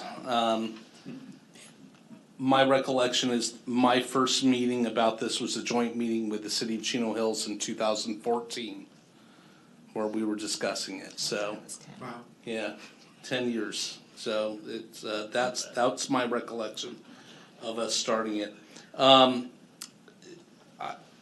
We talked about the square footage that we were hoping and praying to be $750 a square foot for the main building. What's the square footage cost now? Roughly 1,400. Yeah. Yeah, 100. Ironically, the square footage, dollar per square foot of the earth is actually less than we had originally estimated. Yeah, I was very pleased to see that essential resource building came in less, and I think that is also a value added part of this. So we talked about this briefly, but I just want to get it back in my mind. This is the construction cost. This does not include the architect and design cost. That does not include the project management cost. So how much have we spent on architect and design? And what is relatively the cost that we gave Trans-Tech in their contract? I know those can kind of be open-ended depending on the length of time. Yeah, I've got some rough numbers here, and our finance department has done a great job tracking what expenditures have been made thus far. I can give you what we contracted for. So as an example, for PBK, the total contract for their services initially was $782,000. Yeah. We did do a contract amendment, which we incurred some additional costs with them, so call it just shy of $1 million. We have obviously not expended all of that yet, but that's all been approved, and as we go along, we're expending towards that end. Roughly $90,000 on the CEQA. We did some redrawing, if you will, which we incurred some additional costs there. If you recall, the TransTech contract was without the contingency just under $1 million.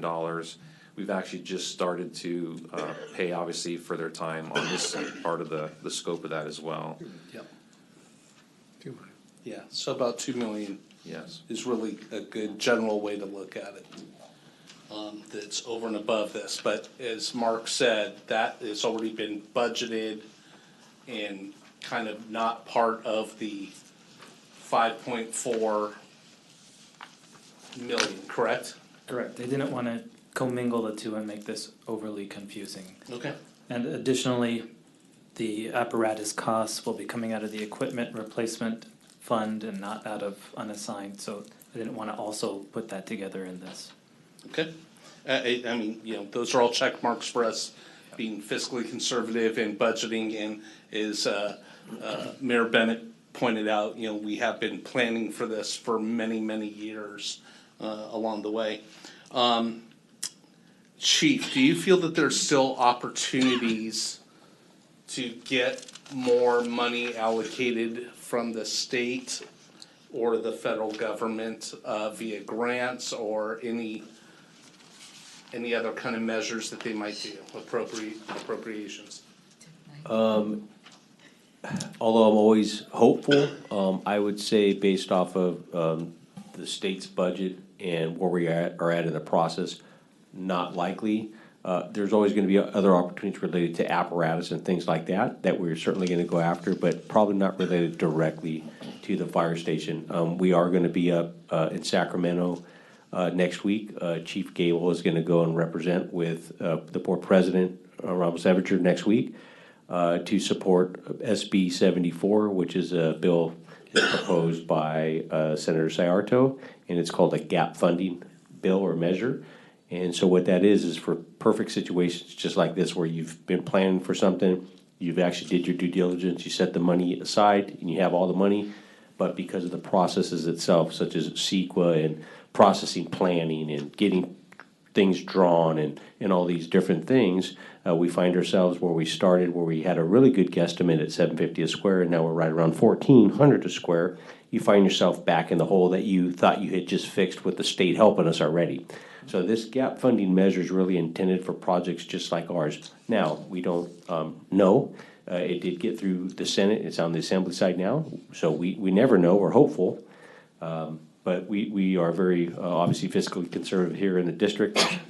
And I mean, we've already gone over the numbers, but I'm going to remain hopeful. We're going to keep taking every opportunity we can to pursue those at all ends, both locally at the state and at the feds, but I wish I could give you more. And just because because we will have broken ground, our state lawmakers feel that we'd still be eligible possibly for.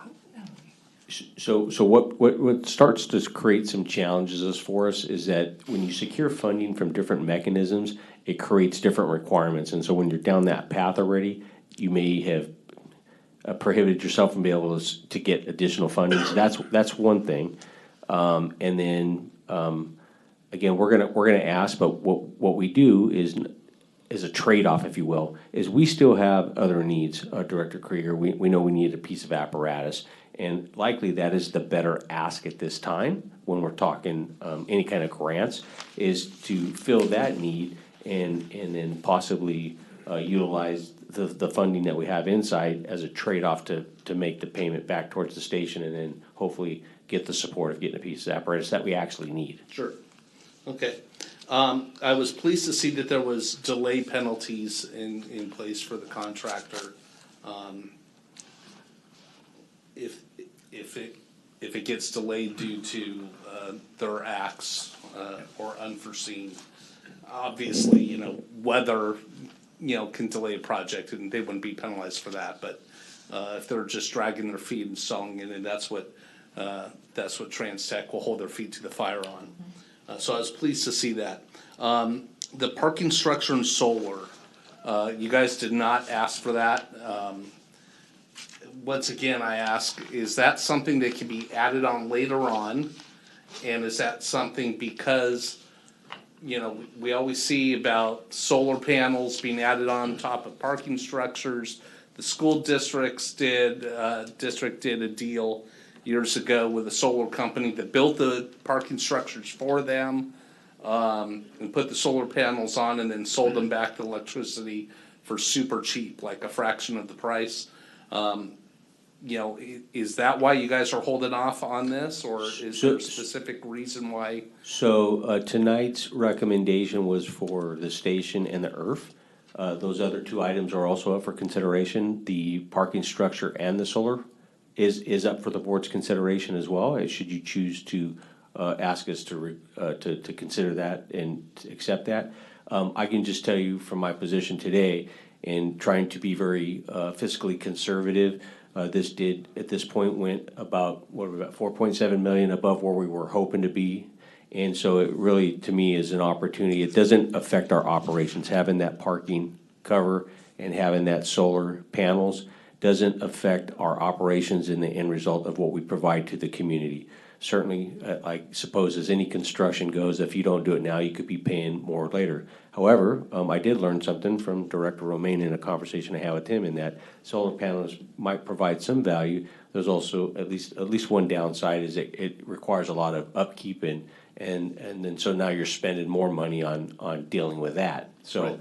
Again, I think for me, I think that we would be extremely excited and satisfied with the board's approval of the Essential Resource Facility and the station, and I think we could come back and revisit the parking cover and the solar panel should we find that we believe there's be some value later after we get resettled, recoup our monies, rebuild back our finances, and we can relook at that. Excellent. Thank you. Okay, that's it. That's all. Okay.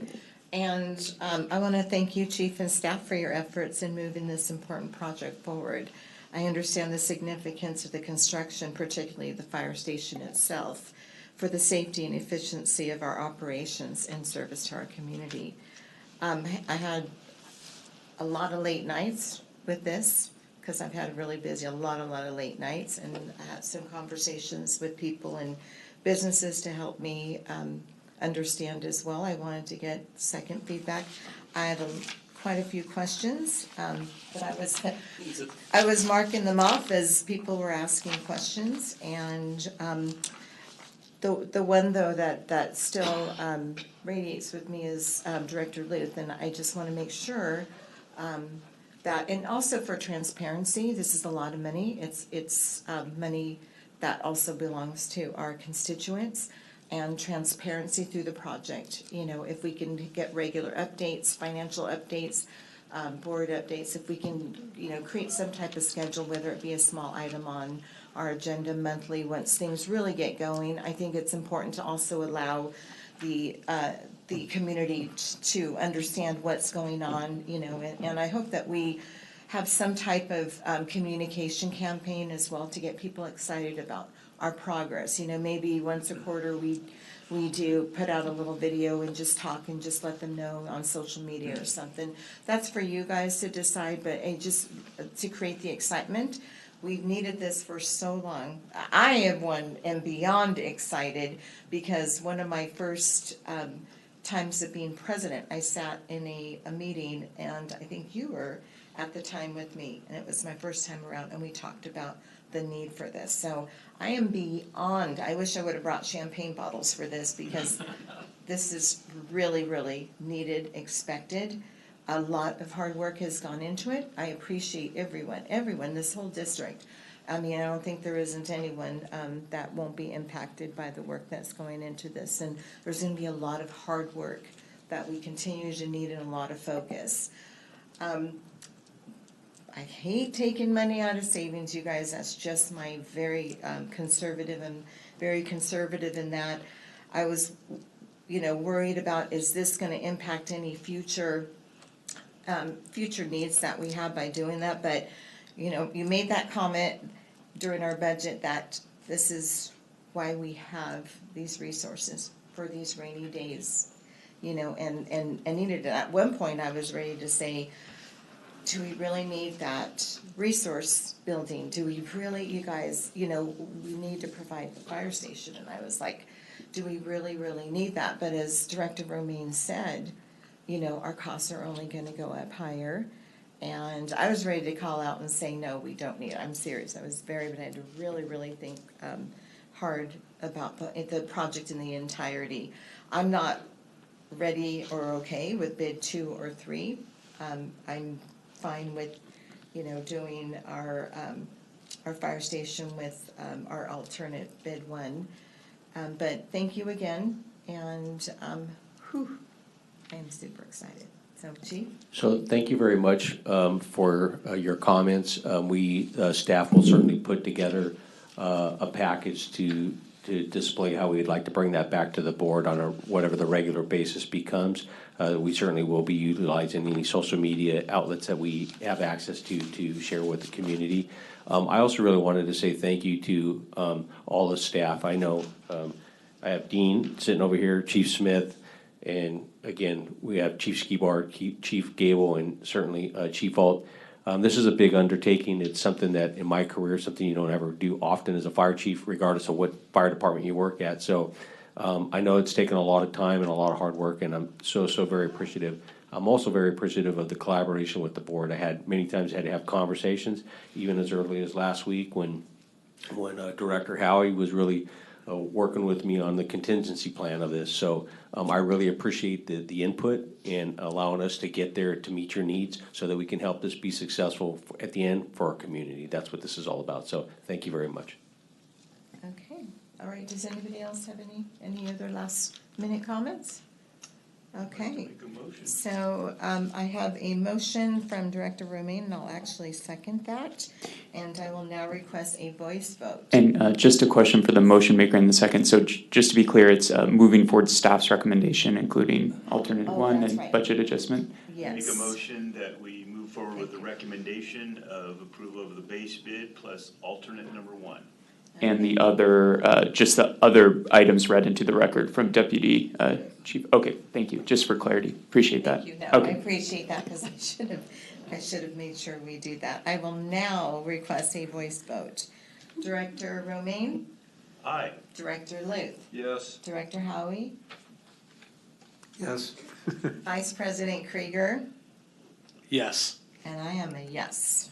Yes, yes, yes. So thank you, congratulations to everybody, to our community. And with that, we're going to move on to Fire Chief comments. All right, before I move on to my official comments, I think it's also important to recognize our City of Chino Hills partner. Thank you so much for your contribution. TransTech, again, the board members have already stated, Okan, got to meet you a couple weeks back, and Ryan within the last couple weeks, and you certainly provide a level of comfort, especially from where I sit, to know that when we can't be out there, you're going to be out there on our behalf, and that's super comforting and refreshing. So thank you very much for being here. I appreciate it. Moving on, under board activities and public relations, on May 19th to the 22nd, executive staff and I attended the CFED conference. As always, it's a great conference out there, and we get a lot out of it and bring information back to the district to ultimately give to our constituents, our community. On May 26th, several staff and I attended the City of Chino's Memorial Day ceremony. As always, it was a great, touching ceremony to honor all of our fallen, and we'll never forget. On May 27th, we held our budget workshop. June 5th, staff and I attended the City of Chino Hills State of the City Address. On June 11th, we attended the City of Chino State of the City Address. Under Human Resource Update, since the last Board of Directors meeting, we onboarded 1 fire inspector, 7 fire recruits, which you met tonight, and our county manager, which you also met tonight. The Human Resource conducted a captain's promotional, and we have 7 candidates moving on to the chief's interview scheduled in the coming weeks. Under personnel development, personnel participated in various training sessions throughout the month, including drone training, ladder truck training, and fire behavior training sessions. Organizational items of interest: the district responded to a small vegetation fire with slow rate of spread in Chino Hills State Park, which was discussed earlier. Firefighters were able to hold the fire at 3 acres before ultimately stopping it at a forward progress of 10 acres. Again, I think it's really a time to say thank you to the board of directors. We have the 2 battalion chiefs that were on that incident. I can tell you, going back to when I was a battalion chief, when you show up on those incidents by yourself, there's a lot to do, and it's very, very overwhelming. So not only do we provide another level of safety and support for the chief officer that responds out there, we now have 2. What that does is, going forward in our the history of our district, you're really starting to embed a broader band of knowledge. So we have 2 folks that were out there, and they're going to be able to share their experiences with the folks that are coming up behind them. So again, thank you for the supporting of the 2nd Battalion. Under crews also assisted our local law enforcement to mitigate the potential explosive device that the Chino Valley Fire District drone was deployed, and valuable information was obtained. The incident was resolved without injury. Our community risk department, during the month of May, the Deputy Fire Marshal Lynn, Fire Inspector Rivera, Jung, Lowry, and Bergman participated in the San Bernardino County Fire Department fireworks interdiction. This operation is conducted on the I-15 corridor at the Nipton Agricultural Inspection Station. This operation assists in preventing some illegal fireworks from entering our cities. In addition, the fireworks being confiscated by fire personnel, the responsible party receives an administrative citation.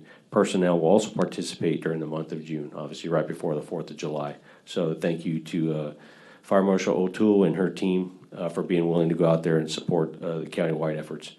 Under upcoming meetings and events, I'll be out of the office next week from the 16th to the 20th. Deputy Chief Skibar will be the acting fire chief. I'd like to say Happy Father's Day to all the fathers for Sunday, June 15th, and Happy 4th of July, because we won't be back here before that. And that concludes my report. All right, thank you very much, Chief. And this is the time for board committee reports and comments. And since I started with you first all night, I'm going to continue, Director Romaine. Okay, I can handle that. Well, first of all, let's congrats to Chief Alt there on his 25 years. Hopefully you're not looking to your next door neighbor there and just trying to get your paperwork filed in and get out of here. I was telling you earlier, and I'm gonna go ahead and congratulate everybody else tonight too, but I really appreciate coming from another agency, like most of the guys that they got acknowledged tonight. The fact that the district does this whole event and makes a public acknowledgement for the family's sake and for their peers' sake, that it means a lot, and it's very, very well appreciated. So congratulations on your time. Congratulations to Captain Young, Turner, Simpson, Pope, and Fry. Bonnie, welcome to the team. I know Mark, he's a little shaker, you got it? Yeah, so, but you can straighten him out, and we'll he spent all your money on the first 2 weeks, so you got your work cut out. And the 7 recruits, I know they went home because they probably got to start early tomorrow morning. But if they come back and look at this, just welcome to the family, because that's how, since I've been here, I see how everybody's treated. So it's not just a job, it's a family, and it's a love. I went through a bunch of stuff. Foundation car show started off. The entire board went up to Sacramento for legislative days, where we tried to get more money. We did our best. Hopefully it comes to fruition. We even did some cold calls on people that weren't on our list, but if their door was open, we were talking to them. So we got that done. Came back same day. Went to Supervisor Hagman's open house. Attended a ribbon cutting with Soup and Fresh with Mayor Bennett. We got a good time there. Yeah. Luckily, you didn't trip over the cable when you came off the stage, but I would have caught you, so you were heading my way.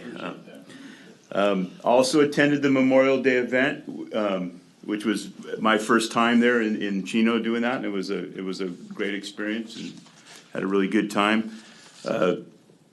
One-on-ones with the chief, station update, there was quite a few meetings there as we got this to get to the culmination of tonight. Both State of the Cities, the Chino Hills, once again, Mayor Bennett, now he can go mobile, he had a little headset on, he can talk anywhere in the auditorium, it was a great event. Chino's, we attended that last night, really another good event. And then we attended Chino Institute for Women. I was there with Director Luth, and we're going to try to facilitate. They have an upcoming graduation on the women's side for Wildland Cruise, and so we reached out to them about maybe presenting certificates since we're kind of their home in Chino, and so that's in the works right now. It's a collaboration not only with the Department of Corrections but with CAL FIRE. So we got to make sure everybody's on board, and we'll be that if that all comes to fruition, that'll be on June 20th. So, and that's it. I wish everybody a happy 4th of July and Father's Day. Okay, thank you, Director Luth. The car show was great, enjoyed that. Ledge days were great, you're right, we visited as many people as we possibly could who would listen to us. Supervisor Hagman's open house. Chino's Memorial Day was, again, as everybody's mentioned, it was a very touching event. We had our budget workshop, had a fiscal meeting for CSDA for the fiscal committee, Chino council meetings, Chino Hills State of the City, nicely done event. Chino State of the City last night, and yes, the CIW, this came up a few months back when we were at CIW meeting about these graduates and hoping we would get something, have a presence or do something, so hopefully this works out, we'll see. But it's coming up on the 20th if I recall correctly, so hopefully we'll hear back from them soon. Congratulations, Jeremy, on 25 years, thank you. To all of our other service awards, I'm not gonna name them all off, but thank you for everybody's good hard work and dedication here. 20 years, 15 years, that says something right there, let alone 25. Bonnie, welcome again. Nice to have you aboard. To our new hires, good luck, congratulations. Hopefully they stick, they all work out, and then, yeah, in a few years, they'll be here before you know it. We're recognizing them for 15 or 20 years, so I'm glad we finally got our policy done and approved. That's been what a process. I know. I'm so glad. And yeah, just thank you to everybody on Station 68. It's been a long process, but Chino Hills, not just the dollars, but there's other support that the city provided. Thank you to staff. There's so many people been involved, so everybody, great job, our architect team and their efforts to hopefully have done this in a way we have minimal changes or problems. And they've been good to us in the past, so I'm looking forward to that. TransTech, thank you for engaging with us. We're looking forward to good things, and hopefully at the end, we can all say thank you to Horizons for the good effort they did and the project they'll be bringing us, so. I think that's all I've got, and yeah, everybody be safe on the 4th of July, and happy Father's Day to all the fathers. Thank you. Thank you, Director Howie. Okay, well, almost everything's already been mentioned that I have, but of course, car show was great, Sacramento. Andy knows everybody up there, so we were going in all these different offices. We didn't know who they were, but we were asking people for stuff, so that was good. Good job, Andy, on that. Hagman's open house was good. I met with the chief. Memorial Day, Chino was good. Actually, want to mention one thing. Our Rotary Club met at the old Schoolhouse Museum, and the chief spotted the old fire bell out there. And boy, and Chief was, and boy, I'll tell you, they are not giving up that original fire bell. It's a big, huge bell that they used to ring in Chino. But I asked. Huh? I asked. He tried, but no, they're not going. Chino's not going to give up the fire bell. Had a tour of Confire with Sarah and I went to tour of Confire the first time in the communications center. That was pretty interesting. I had no idea the number of calls that the 911 calls that come in. Unbelievable. Is it like 240,000 a year, 20,000 calls a month. That's 5,000 calls a week. That's at least 800 calls a day. So that's manned 24/7, and that was really an eye opener. They're going to be moving up. They're going to get a new facility. They got to move up to the desert for a while, then they'll be back. It was an eye opener for me. City council meetings. So the state of the cities were both great. Art did a great job for Chino Hills. Chino was really good last night at Plains of Fame Museum, which was the first time they did the state of the city in Chino. That was good. We were all there, and of course, congratulations to all of our service award winners. Chief Alt, I didn't realize you were that old, though. But keep up the great work, and all you guys too. So anyway, that's all I got. Thank you, Vice President Krieger. I attended many of the same things everybody else did. I did miss a few things last week because I was out of town and was on vacation again. No, I was out of town on vacation. Bonnie, welcome to the crew here. We appreciate that, and congratulations to everybody, and even congratulations to you, Jeremy. Seriously, congratulations to everybody on the service awards. It's fantastic. I hope the new recruits really, or not recruits, but new employees really see that, how much more of a family kind of environment this is and what a special place it is, a special place to work. I'm especially happy about, the progress and where we're at with the fire station. It will be even better a month from now, hopefully a month from now, when we see some dirt being moved and some stuff happening, and to be able to watch the progress happen. So We got our hard hats. We can go out, right? yeah, we just go out there and start. We got the shovels, the our golden shovels. We got our helmets. So, We're out. yeah. Yeah, you guys go help. Exactly. That's it for me. Happy Father's Day, and please be safe on the 4th. Okay, all right. So I'm going to try to be quick, but I have quite a bit.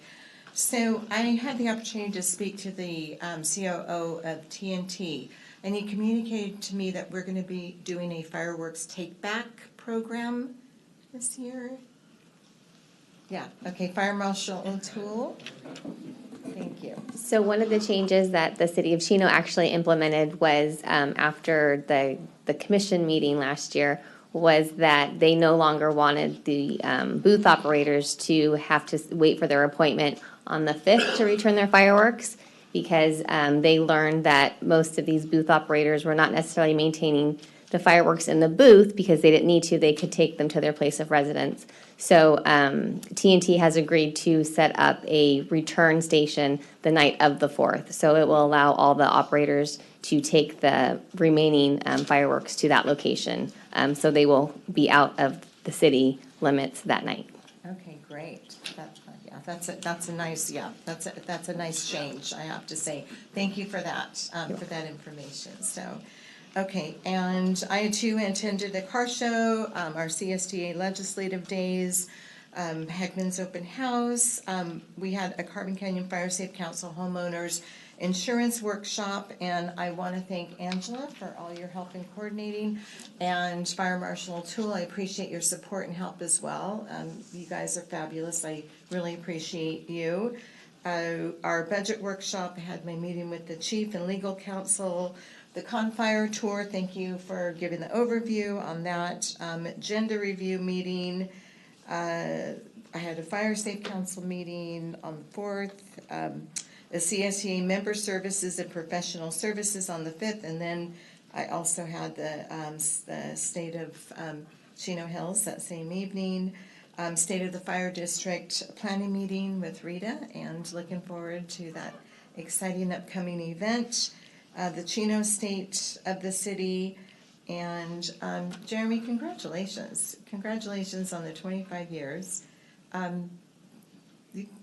I've been around a while and worked with you for a long time, and I just want to thank you for your continued commitment to the district. Thank you very much. Yeah, thank you for your work. And it was Carlos that gave you that gray hair, right? Okay, all right. He gave it to all of us.